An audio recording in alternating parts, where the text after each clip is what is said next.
Hari ini, tanggal 13 Januari 2026 waktu Indonesia, fokus utama pelaku pasar emas adalah kombinasi data inflasi Amerika yang belakangan keluar di atas perkiraan dan ketegangan geopolitik di Eropa Timur yang makin memanas.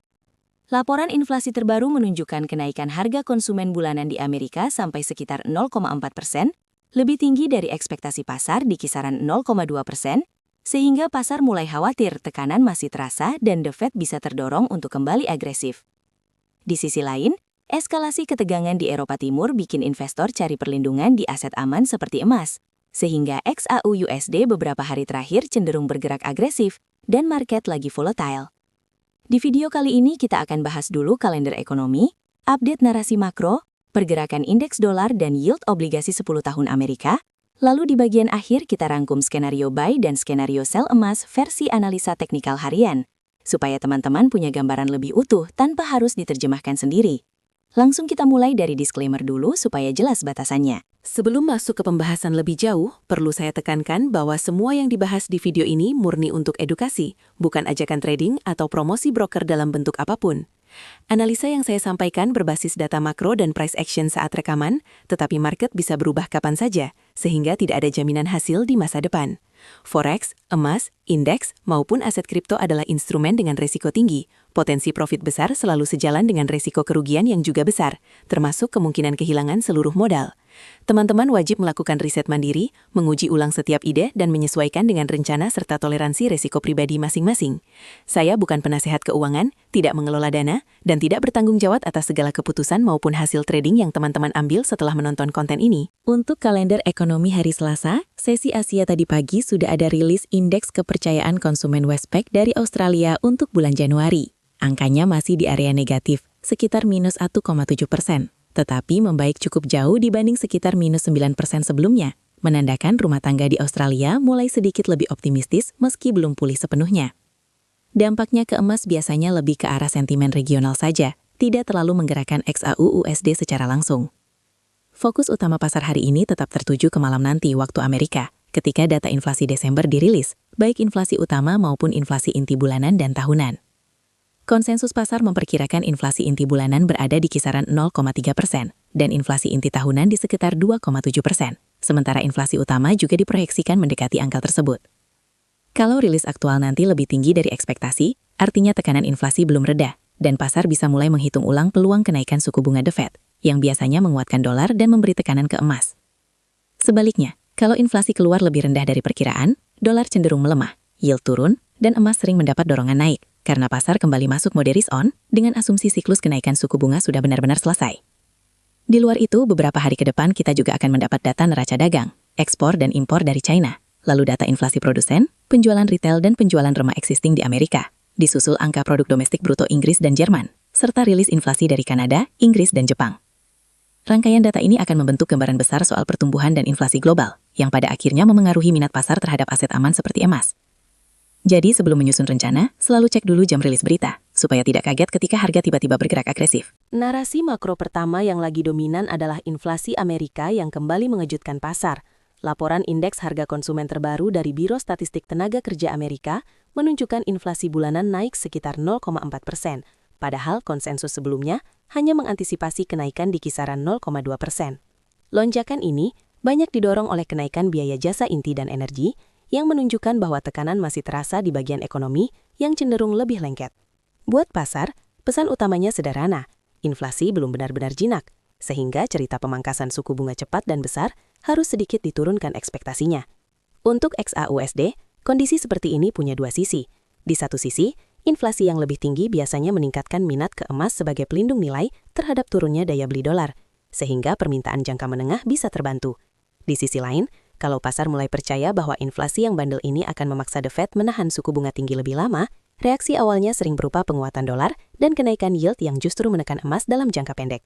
Bagi teman-teman yang juga memantau kripto seperti Bitcoin dan Ether, inflasi tinggi kadang menarik minat sebagai aset alternatif, tetapi sensitif juga terhadap seberapa ketat kebijakan moneter ke depan.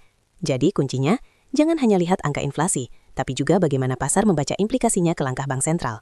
Narasi kedua datang dari sisi kebijakan moneter, yaitu sinyal The Fed yang masih membuka peluang kenaikan suku bunga tambahan di beberapa pertemuan mendatang jika inflasi terbukti tetap tinggi. Risalah Pertemuan Komite Pasar Terbuka Federal menunjukkan sebagian anggota melihat kebutuhan pengetatan lanjutan untuk menyeimbangkan antara pengendalian inflasi dan menjaga pertumbuhan, dan pasar obligasi langsung merespons dengan mendorong yield lebih tinggi. Ketika imbal hasil obligasi pemerintah Amerika naik dan pasar makin yakin suku bunga akan bertahan tinggi lebih lama, biasanya dolar menguat dan aset berisiko seperti saham serta kripto masuk fase koreksi atau setidaknya volatilitasnya meningkat. Bagi emas, cerita ini juga campuran. Suku bunga yang lebih tinggi menambah biaya peluang memegang emas yang tidak memberikan kupon, sehingga dalam jangka pendek sering menekan XAUUSD, terutama kalau penguatan dolar berlangsung konsisten. Namun, ekspektasi bahwa The Fed harus menahan suku bunga tinggi karena inflasi bandel juga membuat sebagian investor tetap mempertahankan porsi emas sebagai asuransi jangka panjang bila nanti kebijakan terlalu ketat dan memicu perlambatan tajam atau resesi. Artinya, pergerakan emas ke depan sangat dipengaruhi oleh bagaimana pasar menimbang antara kekhawatiran inflasi dan risiko pelemahan ekonomi akibat suku bunga yang terlalu tinggi. Narasi ketiga yang tidak boleh diabaikan adalah meningkatnya ketegangan geopolitik di Eropa Timur, dengan adanya manuver militer dan memanasnya hubungan diplomatik yang membuat banyak pihak khawatir potensi konflik terbuka. Setiap kali resiko geopolitik naik dan ketidakpastian global meningkat, pola klasik yang sering muncul di pasar keuangan adalah lonjakan permintaan aset aman, pergerakan tajam di mata uang utama, dan arus keluar dari aset berisiko ketika sentimen bergeser ke mode risk-off. Dalam situasi seperti ini, emas hampir selalu menjadi salah satu tujuan utama karena dianggap sebagai penyimpan nilai lintas rezim dan lintas negara, sehingga XAUUSD cenderung mendapat dukungan, terutama jika berita eskalasi muncul tiba-tiba di tengah sesi pasar yang likuid. Kripto terkadang juga dilihat sebagian pelaku pasar sebagai alternatif, tetapi reaksinya jauh lebih liar dan seringkali mengikuti arus spekulasi ketimbang fungsi lindung nilai murni. Bagi trader emas, penting untuk menyadari bahwa berita geopolitik seperti ini bisa memicu gap, lonjakan tajam, atau peningkatan volume yang tidak selalu sejalan dengan pola teknikal jangka pendek. Itu sebabnya manajemen risiko, penyesuaian ukuran eksposur, dan kesadaran bahwa headline berita bisa mengubah sentimen dalam hitungan menit menjadi sangat krusial ketika tensi geopolitik sedang naik. Kalau kita lihat indeks dolar Amerika atau DXY, dalam beberapa sesi terakhir pergerakannya cenderung menguat pelan, dari kisaran sekitar 98 menuju mendekati 99,1 dengan rentang harian yang relatif sempit. Candle-candle terakhir menunjukkan pola higher low dengan penutupan yang berkali-kali bertahan di bagian atas range harian. Artinya, tekanan beli di dolar masih cukup terasa, meski belum ada momentum breakout besar. Secara visual, grafik DXY ini seperti tangga kecil yang naik pelan, bukan lonjakan vertikal. Jadi, pasar masih dalam fase menyesuaikan posisi menjelang rilis data inflasi berikutnya.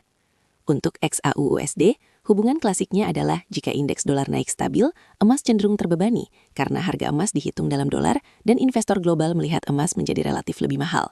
Sebaliknya, jika nanti setelah data keluar DXY mulai berbalik turun dan menembus low beberapa hari terakhir, itu sinyal bahwa pasar melepas dolar dan biasanya memberi ruang dapas bagi emas untuk menguat.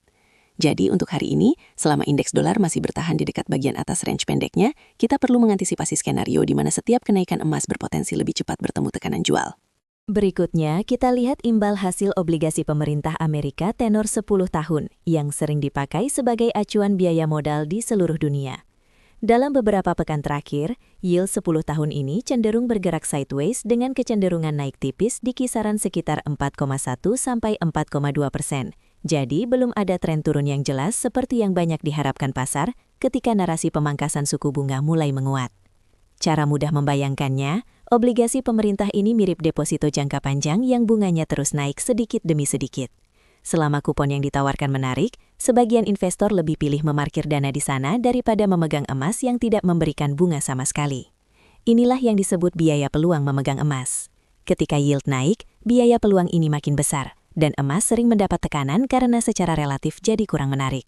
Sebaliknya, kalau ke depan data inflasi dan pertumbuhan mulai melemah sehingga pasar yakin The Fed akan menurunkan suku bunga, yield 10 tahun biasanya turun. Arus dana mulai keluar dari obligasi berimbal hasil rendah, dan sebagian bisa mengalir ke emas maupun aset lain yang dianggap punya potensi apresiasi harga lebih tinggi. Jadi, memantau kurva yield, khususnya tenor 10 tahun ini penting untuk memahami konteks pergerakan emas, bukan hanya mengandalkan pola candlestick di chart XAUUSD saja. Secara teknikal, harga emas saat ini sedang bergerak di dekat garis atas Bollinger Band harian dengan kondisi indikator RSI periode pendek maupun menengah sudah masuk zona jenuh beli, bahkan tembus di atas level sekitar 80, yang biasanya memberi sinyal bahwa kenaikan mulai kelelahan.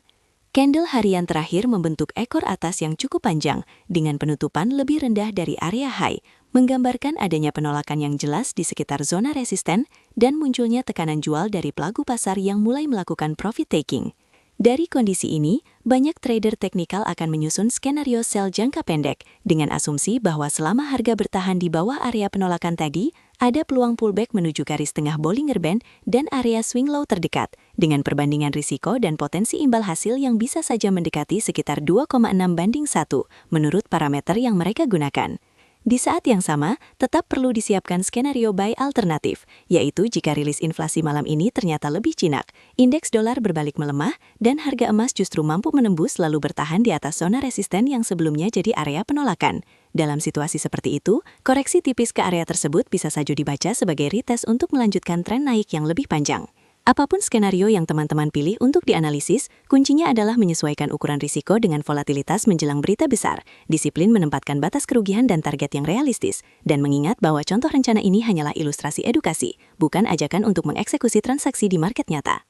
Menutup pembahasan hari ini, saya ingin menegaskan lagi bahwa semua analisa, pandangan, dan contoh skenario buy maupun skenario sell yang kita bahas bersifat edukasi dan informasi umum, bukan saran investasi yang personal. Kondisi pasar bisa berubah sangat cepat, terutama ketika data penting seperti inflasi Amerika, keputusan bank sentral, atau berita geopolitik keluar secara mendadak, sehingga setiap rencana perlu dievaluasi ulang sebelum dipakai. Keputusan untuk masuk, mengelola maupun menutup transaksi sepenuhnya berada di tangan teman-teman, beserta segala risiko dan konsekuensinya. Selalu gunakan modal yang siap rugi, hindari over-leverage, dan jangan hanya mengandalkan satu sumber informasi ketika mengambil keputusan di pasar keuangan. Terima kasih sudah menyimak sampai akhir, semoga penjelasan ini membantu menambah sudut pandang dalam membaca pergerakan XAUSD. Dan kalau ingin pendalaman topik lain, kita lanjut di video selanjutnya.